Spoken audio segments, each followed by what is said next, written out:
Hey, good afternoon, Instagram. I'm live, and it looks like I'm live on the other platforms as well. So, good afternoon, good morning, or good evening, depending on from which part of the world you have tuned in, guys. Let me just set myself up comfortably here so I can see the comments. I can see everything's happening, guys, and welcome to my another weekly feedback Q&A session. Now, wanting to quickly mention, guys, I have changed the dates. Like for the last several weeks, I've been doing it on Sundays with a good intention, but I was always open to change the date. Now, my idea of running them on Sundays was very simple. I want to settle managers for the busy week coming ahead. I want to give the opportunity to ask some questions before some potentially difficult conversations are going to happen in the weeks coming. Now, let's just keep Sunday day off as a day off for everyone as much as possible, and we will move it to Mondays at 4 p.m. Hey Dave, great to see you here, guys. Wow, I've got Michael on. Awesome. Sal, hey Sal, how are you? Great to see you here as well, guys. And so let me just kick in with my today's live Q&A session. And today's topic is how to create a feedback strategy for 2021 so you can create this healthy and engaging feedback culture for yourself. What I mean by healthy feedback culture in the first place, let's just quickly explain what the goal should be for every leader and manager and organization right now. The aim is to create a culture, feedback culture, where people feel comfortable with sharing real-time feedback that takes only a few minutes of your time. Okay, now think about how quickly today's world is moving forward, how quickly we evolve, what's the competition, what's the demand of an employee today, right? Everything is on the go, quick. And if your feedback strategy is based on having a every several weeks feedback conversation, then you are missing huge opportunity here. Perhaps you do it every 4 weeks. In the past, everyone was doing it every 3 months, every 6 months. Sit down with the employees, schedule the meeting, and have a feedback conversation and discuss where we are progressing. The problem here with that is when that becomes the feedback tool, the strategy, not just a part of it.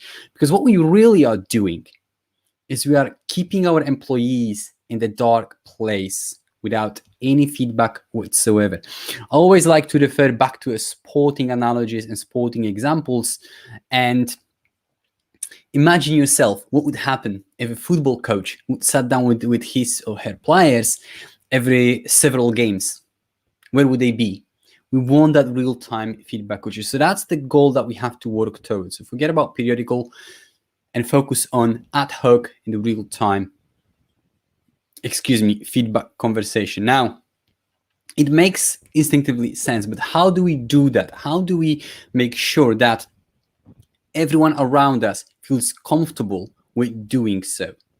We have this bizarre relationship with feedback in the workplace. Now, everyone understands that we need feedback.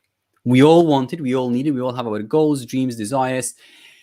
So we know feedback is good. Feedback needs to happen in order for us to grow, to progress, to live happier lives, to earn more money, whatever your goals are. Managers also know that by sharing feedback, our team works better, more efficient, they grow, and therefore my life is easier.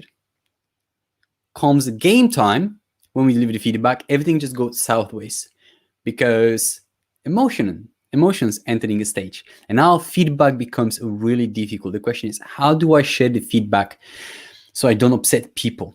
Okay, so we have employees who know that they want feedback, need feedback, but when the feedback happens, they tend to respond defensively. And we have managers worrying ahead of the feedback conversation whether they should provide it and how to provide it so they don't upset people.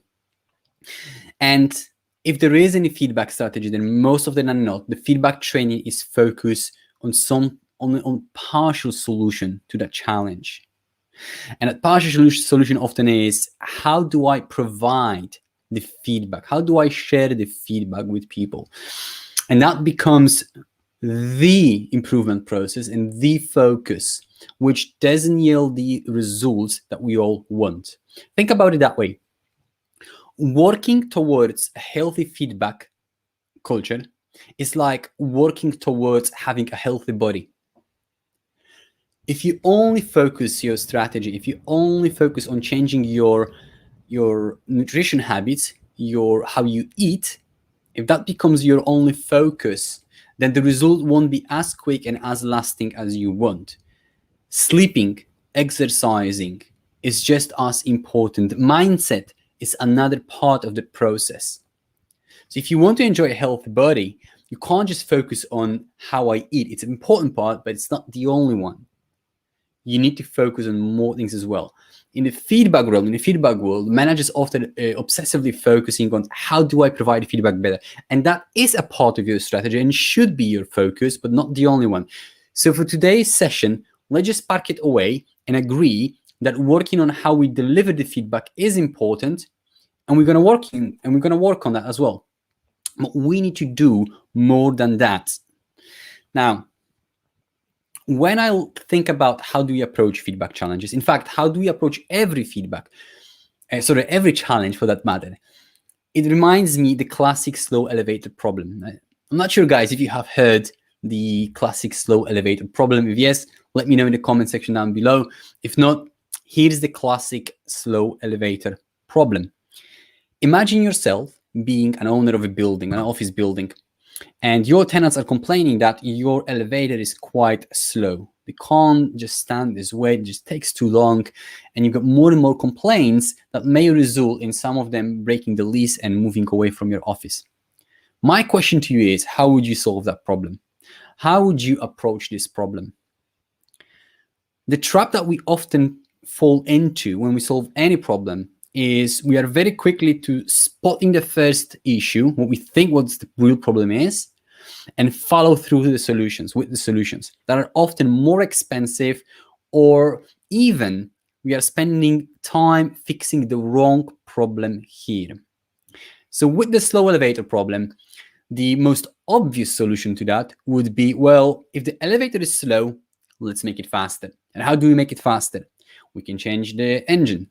We can change the software, or we can build a whole completely new elevator just to make it fast, because the previous one is old school, is old, and it's quite slow. Sure, that's a solution. It's a lengthy solution, an expensive solution, but we haven't taken our time to focus on other possible solution problems because we framed it already as the elevator is slow. So how could you solve it better? By reframing the problem. And if you look at the problem and change the pace of the elevator and focus on the perception of the pace, of the perception of how quick the elevator is, then all of a sudden different solutions are coming to your mind, because you can put a music into the elevator. You could install mirrors inside the elevator. Right? And all of a sudden, if you're going to the slow elevator, but you've got some tune that you like, and you have a mirror to check yourself out, how good looking you are, yes? We all want to look good. Then all of a sudden, that trip is no longer that slow because we are engaged with something. Okay? Another problem could be that in the elevator, there is no Wi-Fi, there is no internet. And so what we tend to do in the elevator is just to be on our phones. If I can't because the pace is slow, then, well, that's a problem. I don't know, add some booster to the Wi-Fi, and all of a sudden people have Wi-Fi and they can go on the Instagram and keep on checking for those likes, right? But what you see what we've done here is we reframe the problem, ask ourselves a question: is there a different problem, a better problem to solve here, or is there a different objective to work towards? And that objective is not to change the pace of the elevator itself, but now the goal is to change how we perceive the pace. And now we have different solutions, right? Often better and less costly solution. Now, back to our feedback strategy. If we focus just on one, which is how to provide feedback, we are missing a huge opportunities here, because that won't solve you the real challenge here. Imagine how you feel when you hear, I have some feedback for you, right? Think about the emotions that it brings, and how we tend to behave and start the conversation if we know that there is a feedback coming our way. If you're the manager if you're about to provide a feedback, how do you feel when you have to challenge your employees? Not that comfortable. Quite often you're nervous, you're stressed. I know I was, and I'm still am from time to time, because I'm not sure how that person will respond to it. I've got good intention to help. I just don't know how you will take it. So we want to take it away.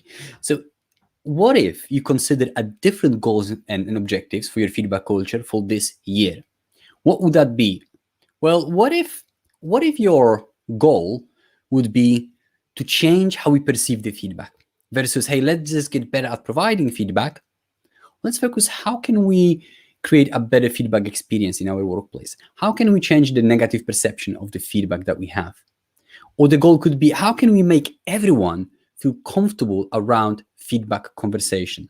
And when you reframe the goal, all of a sudden, different solutions are opening up, and you're working on more holistic approach that will offer you more lasting results, faster and more lasting results. Because what you're going to do now is you're going to tackle your feedback challenges at the root cause. And that is how we tend to respond to the feedback with strong emotions, negatively, how we perceive feedback as something that is negative, especially during the conversation, right? When the emotions are entering the stage.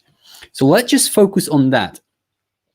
And so let's say what I suggest you to do is to set yourself a goal for this year that you are going to create more positive feedback experiences within your team. The way I like to look at it is, think about your employees. If you're wondering why your employees tend to respond defensively towards the feedback, and we are also guilty of it just as much, right? I like to think about it as if I burned my hand against the hot stove. If I burn myself hand against the hot stove today, then if I go to cook some food tomorrow, then I'll be quite cautious as I'm approaching the hot stove, because I remember this negative experience in the past. And that's what happens in the workplace. Our employees quite often, and we all quite often, remember the negative feedback experience that we had in the past, the poorly delivered feedback from other managers that we had in the past. Not even necessarily from you, but from everyone else around. And so because we now have so many negative feedback experiences in the past, every future feedback conversations, we are by default approaching it with being cautious. What we want to do is to make sure that our employees are leaning forward with curiosity when we start sharing feedback, not stepping back with being cautious, right? So here's our goal: create more positive feedback experiences. And what I mean by that, I need to clarify that. It doesn't mean that you have to be super nice when you share the feedback. I don't mean that you have to share only positive feedback and never negative one. It doesn't mean that you always have to sugarcoat it. It just means that you have to create more positive feedback experiences across the day. And so let me lay it down for you what it means. A positive feedback experience could be through requesting feedback. Okay? So it's really important for you and for everyone else to bring how we ask for feedback as a part of your training, as a part of your focus in personal development. By the way, my last week session was exactly on that: how to request feedback, how to ask for feedback in a way that it creates a positive experience and that you get the feedback that you want. Because from my experience, and I'm guessing yours the same, you have this hunger, you want to improve, you want to progress, you want to be the next head chef, the next general manager, next area manager, whatever your goals are, and you ask for feedback, and what you get back is quite generic and vague one. You can't really contextualize, and you don't really know exactly what you have to work on, and more importantly, how to execute on your lessons as you're moving forward towards your goals. So my last week's session was on how to develop this athlete-like mindset when you come to work, and how to request feedback in a way that people resonate with, and they'll share with you what's important. Because here's the reality. Just imagine for a second, I came to you after the session and I asked you, hey, how was my presentation? And my question is quite vague. What really happens in that moment when I say that is that you try and quickly to figure it out, more likely, what it is that I'm asking for. you're not sure what I'm asking you for, because you don't want to upset me, but you want to deliver the value, then the most obvious, the easiest, and the safest solution here is to play safe, and that means being vague and nice. And if people are vague and nice with you all the time, how do we learn from that? You just can't. It makes you feel nice at the beginning, in the first place. Yes, that's important, but you can't really grow, right? So I've got my friend Sal here, who's working as a chef, phenomenal employee. I love him to bits. And imagine if he wants to work towards a position of being a head chef, and all he gets all the time, if he asks for feedback, how's my shift? How's my shift? And what he gets is like, was really good, was really smooth, etc., and so forth. There is not really enough meat to that bone for him to learn from it and really progress further in the pace that he wants. And same thing goes for everyone around, for all of us for that matter. So requesting feedback should be one of your main strategy, one part of your strategy. Another reason for that is because when we are requesting for feedback, we are in control. And that's important for us as human beings. We need autonomy. Autonomy is hugely important for us as human beings. So by taking that control over and asking for feedback, now we are ready to embrace it and receive it, and we are less likely to act defensively, and we are more likely to follow through with it. So part of your strategy absolutely should be requesting feedback, helping your employees take ownership of their personal development, and coach them how to request feedback, how to ask for feedback. And here's the thing. Managers are super busy. And so when we think about ourselves, we tend to think, well, it's my manager's responsibility to share the feedback with me and to develop me. Therefore, we will do our work and wait for feedback to come in, except that it doesn't come. And when it comes, it's quite vague. And then we complain, we moan, we are dissatisfied with the level of personal development. We got to take that ownership. We're going to grab those reins and move forward ourselves. And how we request feedback, it's important in that process. So that's one part. What's next? Next is, very similarly, receiving feedback. There's lots of conversations right now about emotional well-being, about employees' well-being, about creating a psychological safety. Receiving feedback is a meta skill for our emotional well-being. Think about it for a second. The ability to receive feedback well, even when it's not delivered well, what it means to you. You're about to get the feedback. Hey, Kiran, you're about to receive the feedback that you disagree with. You will receive feedback that is well-intended but poorly delivered. It's just reality. You will hear opinions from others that you disagree with, or they are polar opposite to what you believe in. And every time you are overreacting to that feedback, over-responding to that feedback, every time your emotional temperature raises up as you are receiving the feedback, then you're getting a little bit stressed, and your employees are getting stressed. And here's another benefit. If you help your employees improving how they receive the feedback, the process of discussing different ideas and opinions and brainstorming is the same as if they receive feedback. Agreeing and disagreeing with opinions and ideas is the same as if receiving or rejecting the feedback when it comes our way. The difference is in the level of the intensity here. But by focusing on helping your employees receive feedback better, what happens in return is that they are more likely to agree in a very healthy way or disagree in a very healthy way with you and your opinions during the brainstorming sessions. What's really important here is you are giving them incredibly powerful tool that helps them with their emotional well-being. So receiving feedback, if I was to highlight the number one benefit, it wouldn't be that you're going to grow faster and grow faster, basically, that your personal level will skyrocket, because it will. But the number one, the most important benefit of that is that you are offering your employees a tool that helps them enjoy a healthier and better emotional state. They are healthier mentally because of that. So that's another part of your strategy for this year. So to create more positive feedback experiences, as I've mentioned, by receiving feedback better, what you're doing is that every time somebody is sharing feedback with you and you're not over-responding to it, not overreacting to it, that you're receiving it well, you're curious, not defensive or cynical about it, you just created another positive feedback experiences. And the more of those experiences we have, the more you're peeling off that negative label, that negative perception that people have about feedback right now. Meaning, next time they approach the feedback conversation with you, they're more likely to approach it from that curious state, that receptive state, rather than the defensive one.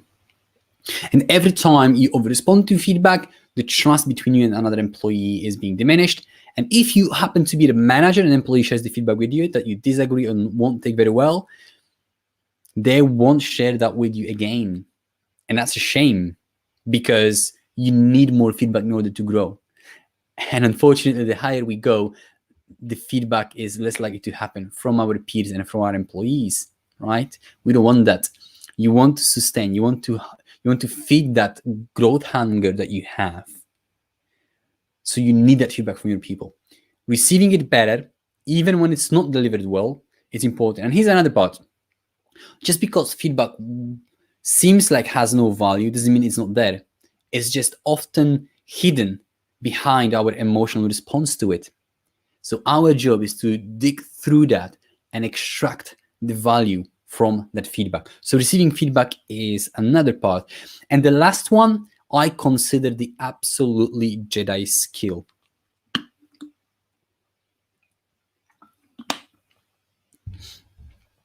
For everyone out there who are serious about improving feedback culture around them, who's really serious about getting better at feedback, becoming a champion of feedback and role model of that, positive feedback is your Jedi skill. Is an absolute must. Not only it's important to recognize your team, we all know why it's so important to recognize. And if you dig into the stats, and I'm not the huge fan of looking into the stats and thinking and saying, hey, X amount of people says this, X amount of people says that. But it's petrifying to see how many people are leaving businesses and managers because they weren't recognized. How many people are willing to work harder if the recognition of their hard work and acknowledgement was there? And positive feedback is your tool, is the tool. And it's inexpensive as well. It doesn't cost you a dime to share positive feedback in a meaningful way. So positive feedback should be absolutely the core of your strategy for 2021. We all need a bit more positivity in this year, that's for sure. But positive feedback is not only there to boost the morale within your team and to allow and to make them acknowledged and to make them feel like they acknowledge they're contributing. It's more than that. Positive feedback, when used skillfully, it's one of your best coaching tools as well. So by sharing more positive feedback, you're not only creating more positive feedback experiences, you're not only recognizing your team and boosting the morale, but now you can coach them as well with it.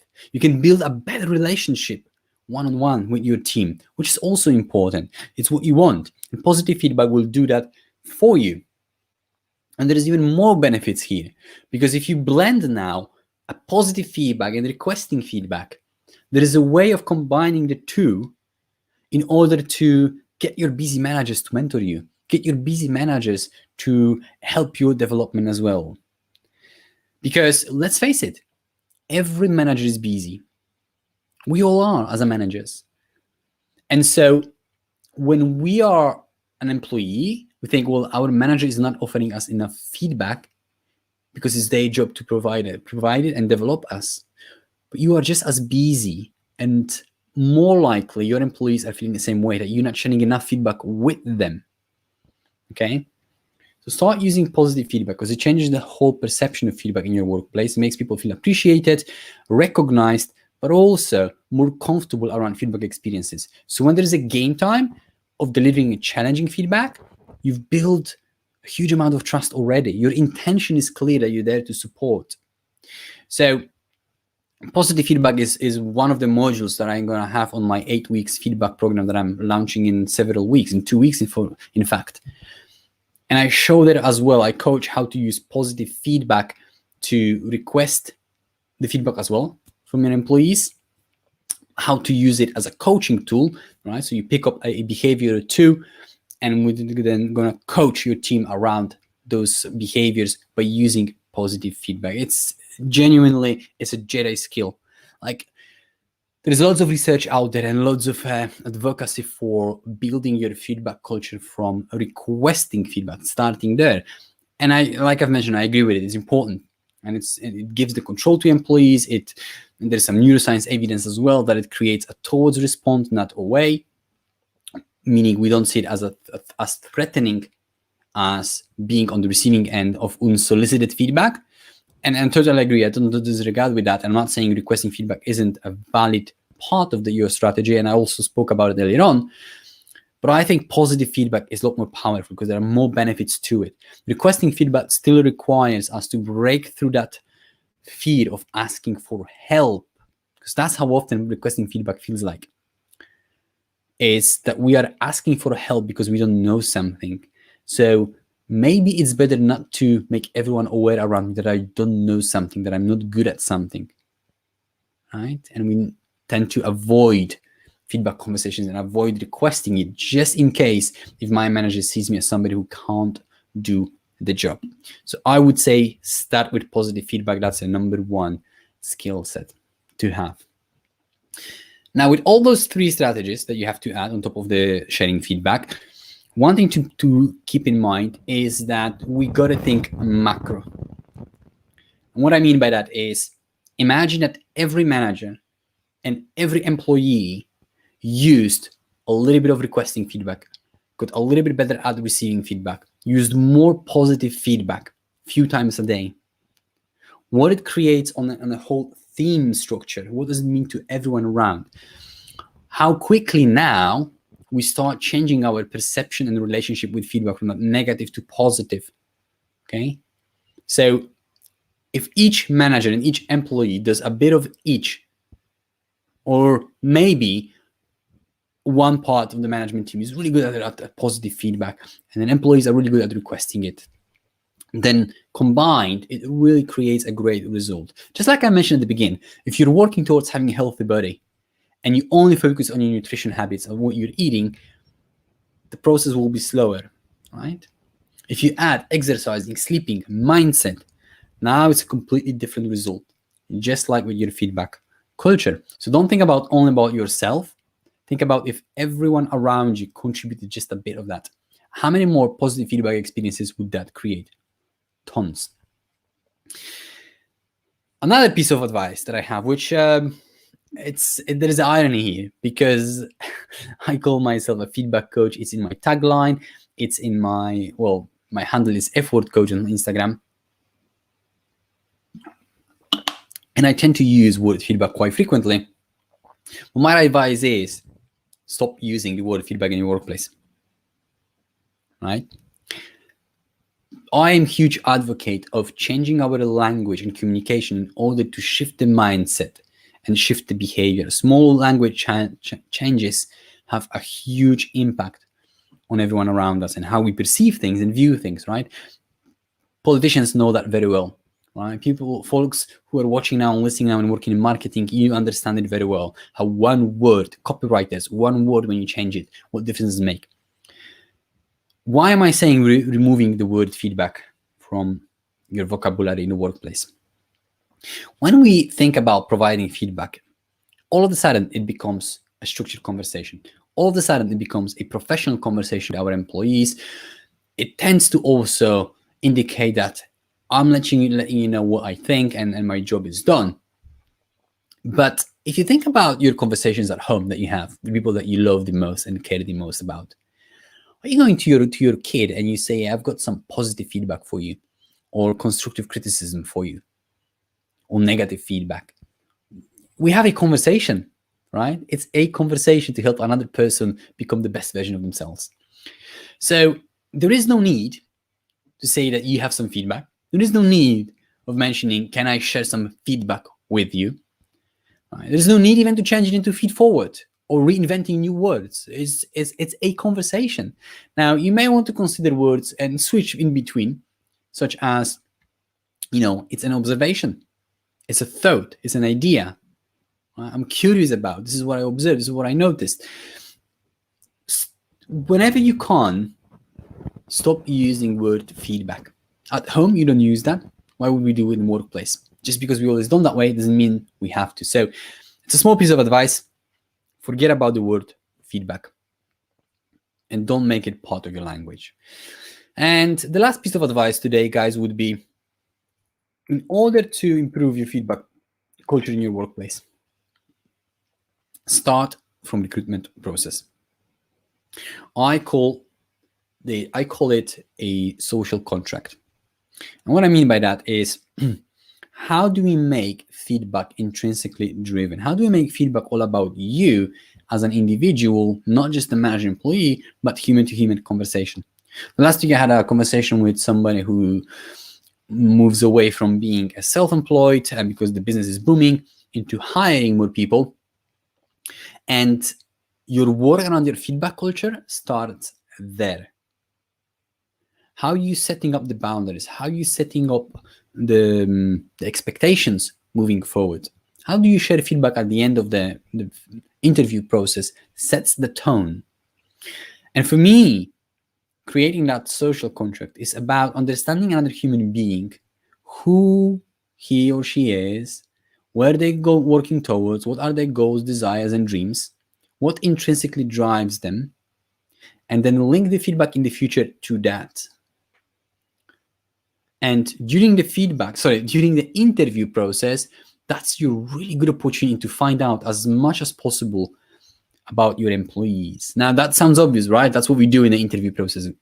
Absolutely. But here's my question.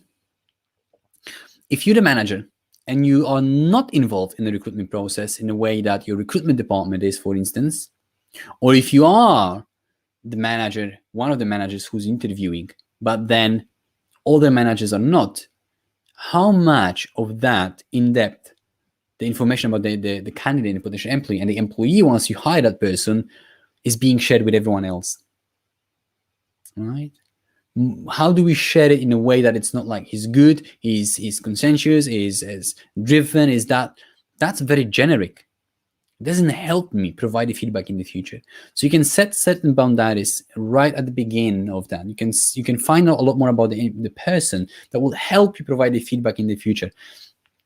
And perhaps I'll do a session on that as well, guys. But when I work with managers, and that's also part of the program that I'm launching on the 16th, I coach how to get to know as much as possible about the other person. So the feedback is linked to what's important to that person. The question is, how can we make feedback intrinsically driven to give that irresistible reason for the other person to lean in, listen, absorb it, and follow through with it? Because that's the goal with the feedback. We want people to listen, accept it most of the time, because most of the time our feedback is valid, and follow through with it. Right? Those three things need to happen for your feedback to be valuable, really, and meaningful. People need to listen, take it, and act upon, right? If we don't make feedback intrinsically driven, if we focus in mainly, this is your job to do, this is what you sign up for, this is part of the responsibility, this is what the company wants, it will only carry you as far and for as long. Flip the script and start sharing feedback towards something that the person needs. An example of that would be if you find out what's your core value, and if your core value is being empathetic, for instance, then my feedback in the future is a lot easier because I understand and I know here that empathy is important to you.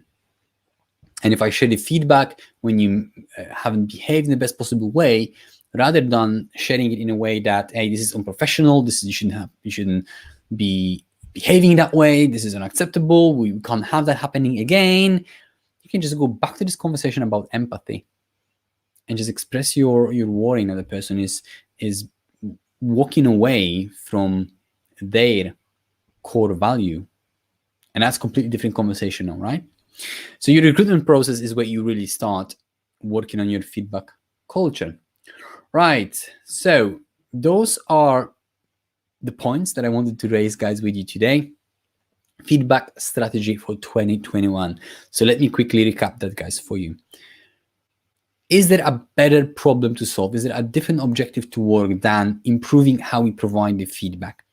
because working towards healthy feedback culture is like working towards having a healthy body. Focusing on the nutrition and eating habits will only give us as much results, and it will be in a very slow improvement. We want our sleeping patterns, exercises, mindset, and there is probably even more than that to it. I'm not that type of coach. Then when we implement all of those things, now we can enjoy a healthy body, and the progress is faster and more lasting. That's what we want to do with feedback. So park away the fact that you have to focus on getting better at delivering feedback and look for different objectives to work towards. And I suggest that objective to be to create more positive feedback experiences, because from there, more solutions are available to you, more tools are available to you that will tackle the root cause of your feedback challenges, and that is the anxiety that we experience when we are doing feedback conversations. And that comes from our perception, how we view feedback, which comes from all those negative experiences from the past. And we are negatively biased. We are always assuming the negative and positive, right? If I tell you I have some feedback for you, what's your first intention? What's your first thought and assumption? More likely it's going to be something negative, right? And now we start changing ourselves. So change the goal into creating more positive feedback experiences. And you can achieve that by focusing on receiving feedback, requesting feedback, and positive feedback. And positive feedback here, out of those three, in my opinion, is a Jedi move, Jedi skill, because you can not only recognize your team, acknowledge them, and boost the morale, but you can also coach them through positive feedback as well. And that changes the relationship that you have with people and positions you as a fair and caring leader. And that's what you want. I know that's your intention, but quite often how we share the feedback doesn't come across that way. Positive feedback will help you exactly with that. Your process should start with a recruitment, as I just mentioned. That was the last point. And another advice would be eradicate word feedback from your vocabulary. You don't have to mention that I'm about to provide feedback. I have some positive feedback, negative feedback. I have some feedback for you. We don't do that at home. We don't do that with our kids. We don't do that with our wife. We don't do that with our friends. We're having a conversation. So rather than word feedback, and again, my opinion is don't reinvent it into feed forward. We don't have to get so sophisticated. We just have to have a real conversation with our people. And then as you do that in a natural, organic way, you position yourself as a fair leader whose intention is clear and you are there to help. Therefore, you don't have to mention what type of feedback you have. You just have a conversation. And you can mix, how you share that feedback with different words, such as observations. I've observed this, I noticed this. Not a feedback. There is no need for it, guys. So catch yourself whilst you're using the word feedback and just eradicate it, right? And like I said, I get it. There's the irony here because I called myself a feedback coach and everything is about feedback, because that's what people recognize. But the ideal goal is stop using that. That's the reality. So that's it from me today, guys. I hope that this session was valuable for you. I know it was more of an overview than diving deep into something that I tend to do. My last week's session was about requesting feedback. There is more tools and specific tips over there. Next week, I haven't picked up on the theme yet. What will be the topic, guys? But the next one is on Monday at 4 p.m. as well. LinkedIn, Facebook, YouTube, Instagram. Those are the 4 places that I'm streaming on when I do my live streams. This week, as we speak, there is no live interview. I think next one is in the next 2 weeks or so. I'll be booking some more interviews possibly soon, but there are loads of great podcast episodes that will be coming out soon, guys. So, wow, I'm excited. Some of them are really, really good, if I can say so. That's it from me. And last but not least, guys, you've seen this message down below. In about 2 weeks, I'm launching my first, which is a beta version of Open Masterclass for everyone. So it's 8 weeks program that will help every manager feel comfortable with feedback and create an environment where people feel comfortable around feedback conversations. So it's not only about providing feedback. There are 2 sessions dedicated to that specifically, but it's also about how to create a social contract with your employees, how to make it intrinsic, driven, how to make it all about your people so they have that irresistible reason to listen and tune into your feedback. We're going to cover how to use positive feedback as your coaching tool, as a tool to request the feedback, and as a way to recognize and acknowledge your team in a very, very meaningful way. We're going to cover requesting and receiving feedback as well to boost your career forward, but also to help you build better relationship with your teams as well. So guys, that's on 16. DM me for more details. I'll be recording some video explaining exactly what the training is. It will be uploaded into my LinkedIn account as a featured video. So thank you very much guys for today, for tuning in. I appreciate you, and I'll see you next week.